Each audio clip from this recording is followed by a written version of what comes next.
Kwa majina naitwa Duas Joseph Sumuni, mwenyekiti wa wachimbaji wilaya Mbogwe, mkoa wa kimadini pia.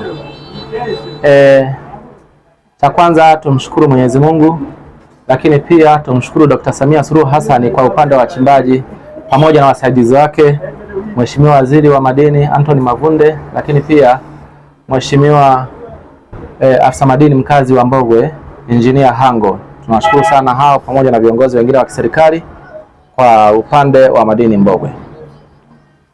Tunaangalia mafanikio ya siku 100 za mama. Cha kwanza, Mbogwe tumepata mafanikio makubwa sana kwa upande wa wachimbaji. Kwanza tumebahatika kupata mgodi wa Msasa ambao kwa sisi wachimbaji wengi tumepata ajira nyingi sana pale. Zaidi ya watu 10,000 wako kwenye ule mgodi. Lakini kutokana na huduma nzuri za serikali, Msasa pale mgodini, serikali imefanikiwa kuweka kituo cha ununuzi wa dhahabu. Kwa hiyo katika mgodi ule wa Msasa kuna kituo cha kununua dhahabu pale mgodini, na kimewekwa kwa haraka sana baada ya kupatikana yale machimbo. Hiyo ni moja ya mafanikio pia ambayo tumeyapata Mbogwe. Lakini kama mwezi mmoja hivi umepita, wachimbaji tumekabidhiwa leseni 36 kwa mkoa wa kimadini Mbogwe. Waziri alitukabidhi za wachimbaji wadogo. Hiyo ni moja ya mafanikio. Lakini ukiangalia hata kwenye upande wa ulipaji wa mrahaba, mwaka huu Mbogwe tumepandisha ulipaji wa mrahaba kwa 78.31.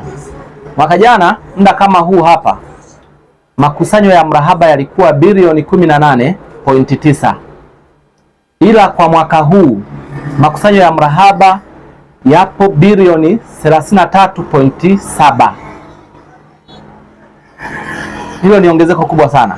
Ukiangalia hapo utofauti kwa muda kama huo hapa imeongezeka bilioni 14.8. Kwa hiyo siku 100 ya mama si haba, imefanya kazi. Dr. Samia Suluhu Hassan ametoa fursa kwa wachimbaji wadogo. Katoa kipaumbele sana. Kwanza kulikuwepo na leseni kubwa za wachimbaji ambazo ni za utafiti. Leseni hizo tumekuwa tukivumbua wachimbaji, ukishavumbua tu mnakabidhiwa leseni moja kwa moja, leseni zile zinafutwa. Mnapewa wachimbaji wadogo, mnaanza kujitafutia mle tayari tunakuwa tunapandisha mapato ya mrahaba. Serikali iko vizuri, inajitahidi kudhibiti, na hata leo kuna kikosi ambacho nimekutana nacho kwenye migodi yangu ambacho kinafuatilia namna ya watu kupeleka dhahabu kwenye masoko yaliyoandaliwa. Mtu ana dhahabu yake Mwaroni, ni dakika 2 anafika kwenye kituo cha kuuzia dhahabu. Wachimbaji kama unavyojua ni watu ambao wanapenda mambo yao yaende haraka. Akipata dhahabu yake auze haraka, apate pesa haraka. Kwa hiyo hata yule mchimbaji wa Moko kwa sasa hivi anaenda kuuza dhahabu kwenye kituo cha ununuzi na dhahabu kilichopo Msasa. Upande wa usalama serikali iko vizuri sana, hususan wilaya ya Bukombe. Usalama ni wa kutosha kwa kweli, kwa sababu kila sehemu kuna maaskari, na maaskari hao ni maelekezo ya serikali. Kwa hiyo hata ukiwa pale mgodini Msasa, ukijaribu kutembea hatua 100 lazima ukutane na askari. Hata kwenye soko la dhahabu maaskari wapo. Kwa hiyo na wasi tu wachimbaji wenzangu, pale tunapopata dhahabu yetu tusiwe na mashaka kuhusu usalama wa dhahabu zetu au fedha zetu. Sokoni pale kuna ulinzi wa kutosha, maaskari wapo na bunduki zipo za kutosha. Kwa hiyo hakuna shaka kuhusu usalama wa dhahabu yako ukiwa unaelekea sokoni pale au ukiwa unafanya biashara pale sokoni. Na kwa sasa hivi kama nilivyosema mwanzoni ni bilioni 33.7. Mimi niombe tu serikali iendelee wachimbaji kutuamini na iendelee kutuachia fursa kama zinavyotokea kama Msasa tulivyosaidiwa na serikali. Serikali Msasa imetusaidia sana. Imeachia leseni wachimbaji wadogo na hauwezi kusubiri kuambiwa. Macho yako yanakueleza kwamba Msasa imewasaidia wachimbaji wengi waliofika pale. Na mfano halisi tu unaweza ukaona hata kwenye upande wa usafiri.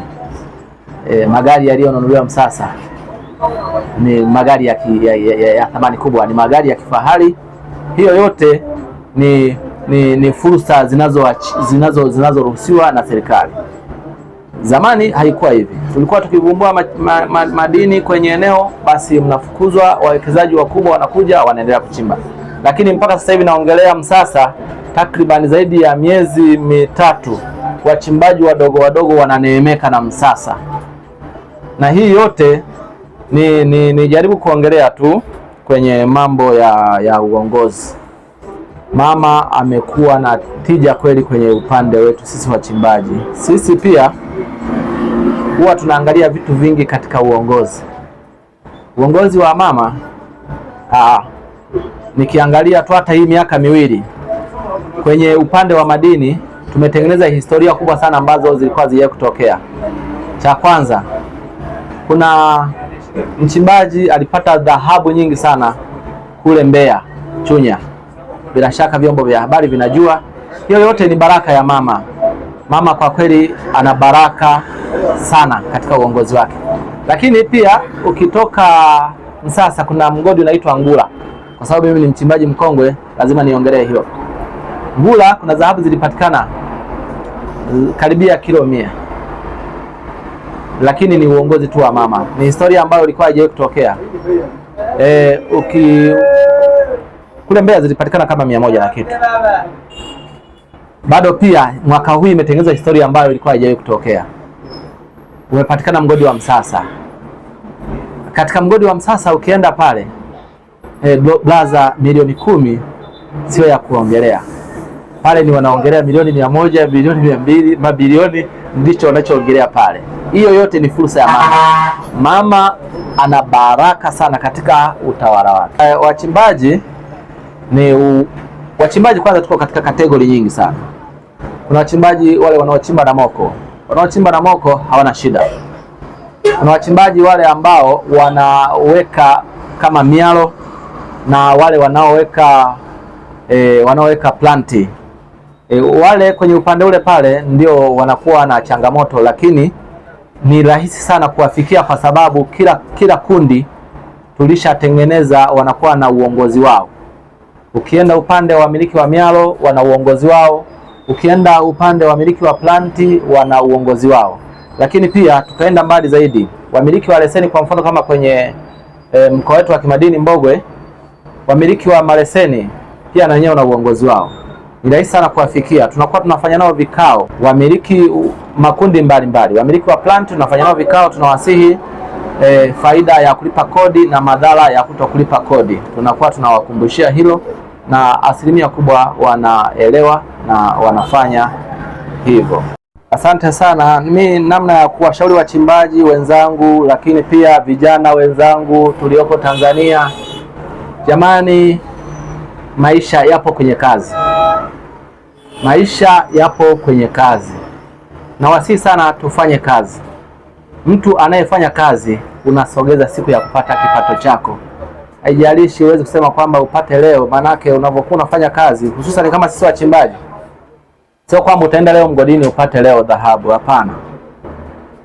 Unaweza kaenda leo mko 10, unaweza mkaenda leo mko 10, lakini wakapata 3.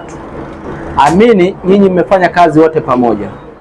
Kwa hiyo mrudi tena mkafanye kazi, na nyinyi siku zenu wale 7 zimekaribia za kupata kipato. Nachowasihi mimi wachimbaji wenzangu Tanzania pote, tujitume, tufanye kazi, tuachane na maneno ya mitaani. Mama hawezi kukuletea pesa nyumbani. Mama anaweza kawapa mbinu za kupata pesa kama sisi wachimbaji alivyotupa mbinu. Mbinu alizotupa Mama Dr. Samia Suluhu Hassan ni kuyafuta maleseni mengi ya wachimbaji ya utafiti yale makubwa na kuwapatia wachimbaji wadogo. Ile ni pesa.